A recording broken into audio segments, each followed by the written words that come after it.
Alright guys, so this is that 85 350X motor that I picked up the other day out of New Mexico. I've got another bike, another motor. Everything's pretty good, but my buddy that owned it said the top end was pretty well shot.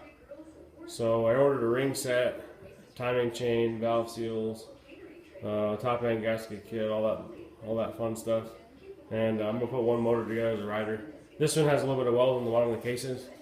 He said the case was leaking oil, so I don't really want to mess with this one for now. But he said the top end was good, so I'm gonna pull it off, and between the two, see which top end is better. And I'm hoping that, because they're both supposedly standard bore, so I'm gonna pull them apart, measure them, and hopefully one of the two is halfway decent, and I can just throw a new set of rings in it, hone the cylinder, do a quick valve job, throw a new timing cam chain in there, and change the oil and that kind of stuff, and have a decent little rider. I've got a brand new DG exhaust, and I got a carburetor all ready to go. Just ordered a couple other things, hand throttle, and a couple other things. So I'm hoping here in the near future I can have a little rider together, a little beater bike, but I want it to be mechanically sound. So taking a couple videos, a couple pictures before I take it apart so I can remember where everything goes. I've had a couple of these 350X motors apart, split cases and all that kind of stuff, but I'm a little rusty, so I just want to show you guys, some of the fun. Alright, so for anybody that's putting one of these together or taking one apart or whatever your situation is, so the decompression is set up, so I'm taking it off, same way I'm going to put it back on. Decompression cable, little guide, another cable guide. Copper washers here,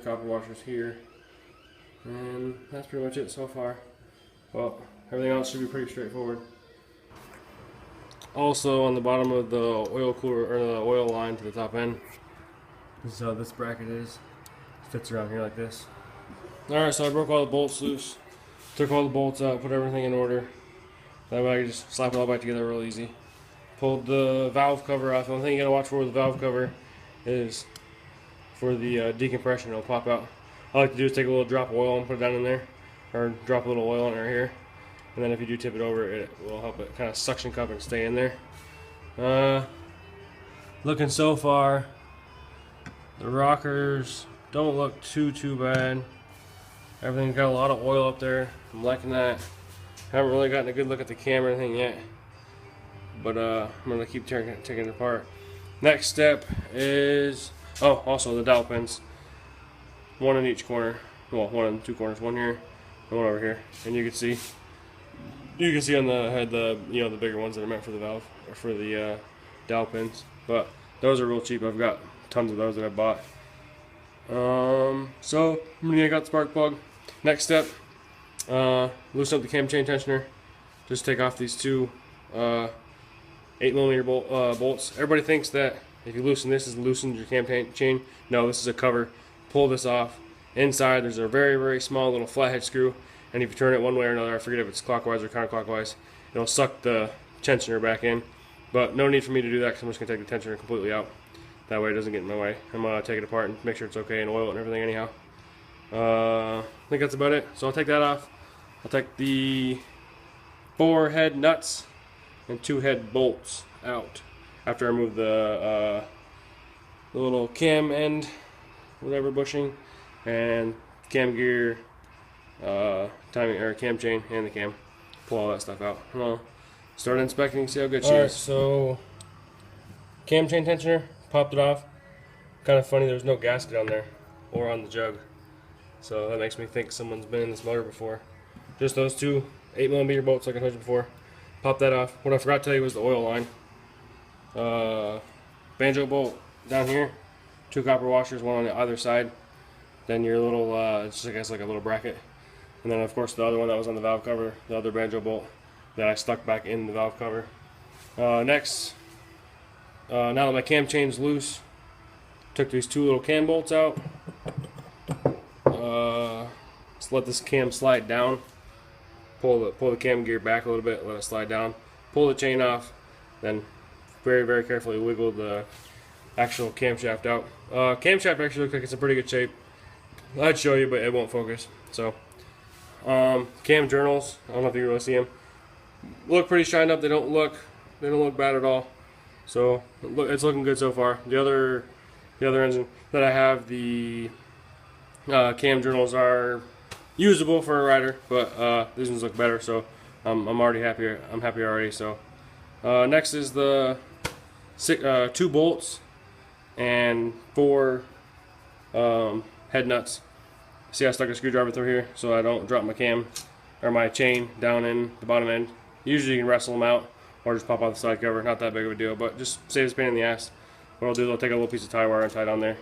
Give me something to hold on to.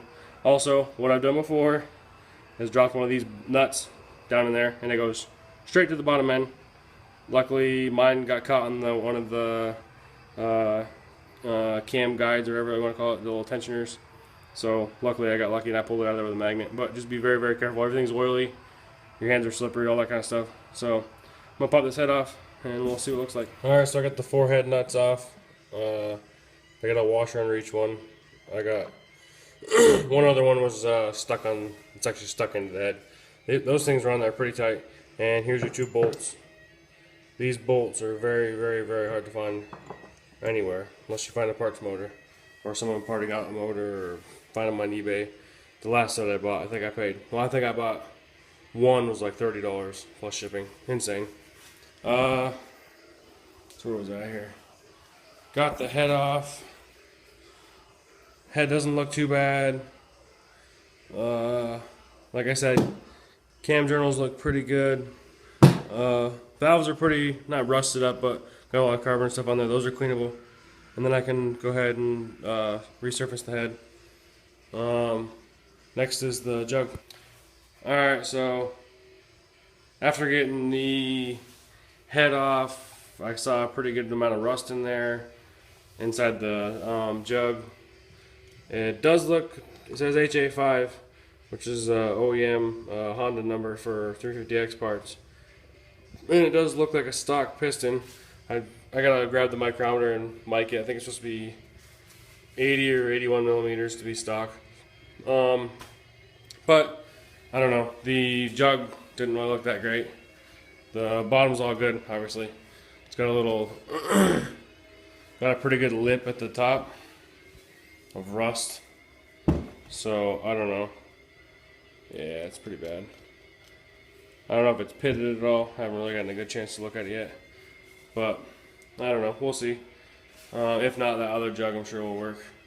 The only thing you got to do to take the jug off, as the jug sits in here like this, there's 2 little 8mm, well 6mm bolts with an 8mm head. When I say 8mm, I'm referring to the head size, just a little easier that way. But they're like a 6mm bolt. But yeah, just pop it off. That's pretty much it. Really not that bad. I was kind of screwing around taking videos and taking my time, and it still probably only took me like 20 minutes. And so, you know, you can pop these things off pretty easy. As far as I'm tracking, I don't think you can take the head or jug and that kind of stuff off inside the frame. I've tried it, but the motor fits in so tight anyway that I don't see any way there'd be a possible way to do it. But if you got a problem with your motor, pull the motor. It's so much easier. Throw it on the bench. Do all this work. 10 times easier, and just you'll be able to see stuff. You won't have stuff falling off your frame, you know, old rust and paint flakes and all that kind of stuff falling down into your top end and then getting everywhere. But anyway, I got this thing all apart. I'm gonna run this cylinder up to a shop and see if it's honable. If not, I might have to return the ring set, or I'll probably just keep it. It was only like 37 bucks. And see if that's honable. If it's not, then I'll grab the other cylinder. I do have another high compression piston somewhere around here that's got minimal hours on it, so I might just bore it over to that size and use that one, or use the cylinder from that motor over there. We'll see. But I'm happy the cam and the head are in good shape, because the cam and the cam journals on the other one were starting to get kind of bad, so I don't want to pay to get those resurfaced. I'm just trying to throw together a cheap rider. But anyway, that's all I got for now. Hope you guys enjoyed. Thanks for watching. Like, subscribe, comment, all that good stuff. And I appreciate you watching. Thanks.